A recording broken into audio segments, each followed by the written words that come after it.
My fiancé secretly invited my abusive twin sister to our wedding. So, I canceled wedding and left her behind. I'm a 28-year-old man, and just a few months ago, I was thrilled to be engaged to my girlfriend Jane of 3 years. She's 26, and before the engagement, I thought I knew her well, a laid-back, kind, and understanding person. But as soon as the engagement ring went on her finger, everything changed. Jane became controlling and dismissive of my opinions, especially when it came to planning the wedding. Initially, I chalked it up to excitement and stress. I let her take the reins, even when she made decisions that frustrated me, like inviting distant acquaintances and old friends I hadn't spoken to in years. I told her it would be awkward, but Jane insisted that everyone who ever knew me should be there. I let it go, hoping this overbearing side of her would fade after the wedding. One issue, however, I couldn't overlook. Jane kept bringing up my twin sister, Belle, despite knowing I hadn't spoken to her in a decade. I went no contact with my twin 10 years ago after an incident that left me physically and emotionally scarred. Jane knew I didn't want my sister at the wedding, and I made it clear that the topic was not up for discussion. Eventually, I had to snap and tell her that if she brought up my sister again, I'd call off the wedding. That seemed to end the argument for a while. To understand my reaction, you need to know about my history with my twin. Growing up, we didn't have the kind of sibling relationship most people imagine. Behind the smiling childhood photos, we harbored a deep-seated rivalry. We didn't just compete, we outright hated each other. Things escalated in high school when I scored higher than her on our SOTS exams. Belle didn't speak to me for days, and I reveled in what I thought was my victory. The real breaking point came during college admissions. Belle's dream was Princeton, while mine was Yale. At first, I didn't even apply to Princeton to avoid being anywhere near her. But after some convincing from friends, I submitted a last-minute application. She didn't know, and I didn't tell her. Why stir the pot? When acceptance letters arrived, I was thrilled to be accepted to both Yale and Princeton. Belle, however, didn't get into Princeton, only Columbia. My parents, trying to celebrate both our achievements, threw a surprise party with our college names on the cakes. The moment she saw Princeton on mine, she exploded, accusing me of stealing her dream. That evening, I tried to make peace. I followed her outside to talk, but instead, Belle ambushed me. She hit me over the head with a shovel and stomped on my wrist. I woke up in the hospital with a head injury and a dislocated wrist. My parents begged me not to press charges, and though I reluctantly agreed, I cut her off completely. Belle was sent away, and I never asked where. I focused on moving forward, dealing with the migraines and emotional scars left behind. It's been 10 years since, and I've moved on with my life now. My parents and I never talk about my sister, and neither does anyone else from my family. I'm sure they've all still kept in touch with her, but have the good sense to never bring her up when they're around me. So when Jane asked about her, I told her that we weren't inviting her and assumed that that would be the end of the discussion.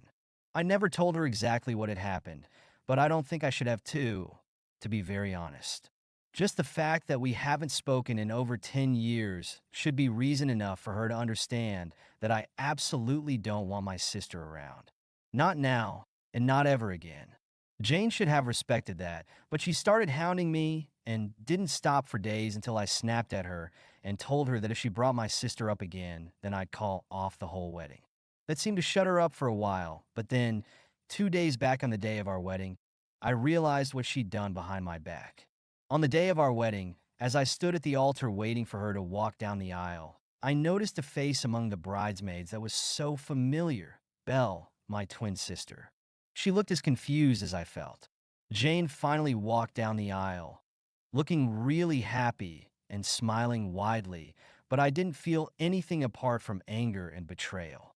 I knew this was her doing and couldn't believe her audacity. I didn't waste a second and asked her why Belle was there when I categorically told her not to invite her under any circumstances. She told me that she didn't want to have that discussion and wanted to get married first, but obviously, that was not going to happen. Not anymore. So I told her that we needed to talk about this right now, and Jane admitted that she'd told my parents that I'd been talking about wanting to reconcile with Belle before getting married, which is how she'd persuade them to give her my sister's address and contact info. We were up there, arguing back and forth for like 5 minutes while our guests waited, and finally, I realized that there was just no point in fighting for our relationship anymore. That's done. I didn't want anything to do with this woman, so I just walked out of the wedding. I could hear her calling for me to come back, but I didn't pay any heed to it and continued walking until I reached my car. Then I started driving and kept driving until sunset and decided to sleep in my car itself. I canceled everything on the phone in the evening and ignored all the calls and messages from Jane and family on purpose. Thankfully, I had enough gas to go back home the next day, but as soon as I saw Jane's car in the driveway, I decided to live at a hotel instead. It's been 2 days, and I haven't responded to any of my fiancé's calls or texts. My parents have also been trying to get through to me, but I can't bother with them right now, honestly. I can't even believe they were stupid enough to think that I'd suggest reconciling with my sister ever and fell for Jane's lie. The least they could have done was call me up to confirm if this is what I wanted, but they chose to believe that this is the kind of surprise I would have wanted at my wedding. Most of all, I'm beyond pissed off at Jane because of what she did. She had absolutely no right to go behind my back, manipulate my parents, and then bring my sister, whom I didn't want to meet once again in my life, to our wedding. She created a royal mess of things, none of which would have happened if she just respected what I'd said. A few hours ago, Jane sent me a really long text about how she'd only found out what had really happened all those years ago from my parents yesterday after I walked out of the wedding. She apologized for blindsiding me and agreed that she should have listened to me when I said I didn't want my sister at our wedding. She also mentioned that my parents and friends were livid that she'd done something of this sort, and she'd received an earful from all of them. But she also added that she thought that I should have mentioned the specifics of my great fallout with my sister, and should have mentioned the exact reason why I didn't speak to her anymore, so that she wouldn't have invited her. I don't agree with that in the least. Yeah, maybe that would have helped, but I shouldn't have to spell out everything for her. It was a painful memory for me, and I don't like talking about it. Besides, Jane should have just believed me when I told her that I didn't want my sister anywhere near me. Nobody just cuts off their sister for 10 years without a valid reason, and she should have known that. I'm not getting married to her anymore. That's for sure, but I don't know if I owe her an apology either. I don't feel particularly sorry about it. And if anything, Jane should be the one apologizing without blaming me. I'm planning on going back home in a few days, but I have to make sure that Jane isn't there when I get back. Obviously, she'll be the one moving out since the house is actually mine. I'll give her enough time to pack up and move out, which is more than what she deserves. It's been 3 days since Jane left, but she hasn't been able to accept the fact that we're over yet, and has been calling me every single day. I'm not answering any of them, but I do feel a little sorry for her. As for my parents, they dropped by yesterday and apologized profusely for whatever happened and took all the blame upon themselves. I also finally asked them what Belle had been up to all these years, and they told me that after that incident, they sent her away to an anger issues rehabilitation center where she spent several months undergoing treatment and intensive therapy since her mental issues were clearly a lot more severe than mine. Once Belle was cleared, she finally started college but had to rent an apartment where she lived by herself and my parents would visit her on the weekends.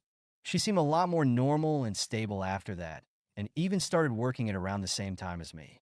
Over time, Belle'd been living a little out of town and ran her own business, which was nice, I guess. They also told me that after I walked out of the wedding, Belle seemed to sense that she'd caused this and left immediately after apologizing to our parents for showing up. Apparently, she'd been told by Jane that this was just a rehearsal and not the actual wedding, but it all seemed pretty real to her, which is why she looked so confused. My parents also handed me a letter that my sister had written to me, and after they left, I finally opened it up and read it. It's been an hour since then, and I'm still shattered by it. Belle apologized for every single thing that she'd put me through while we were kids, and then as teens, and promised me that she'd change now.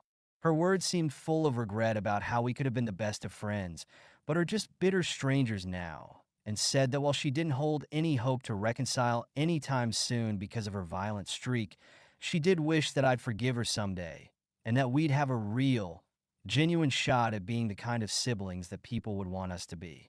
I teared up reading that, and I guess I do want the same thing. I'll give myself some time to think about it, and maybe if I feel ready for it, I'll forgive her someday since I've been pretty cruel to her as a child, too. For now, I'm focused on rebuilding my life and processing the whirlwind of betrayal and drama. The relationship with my ex-fiancé is over, and I'm looking forward to a future free of toxic ties. Thank you so much for listening to my story. If you have any thoughts, I'd love to hear them, so please leave a comment. Don't forget to like and subscribe if you want more stories like this one.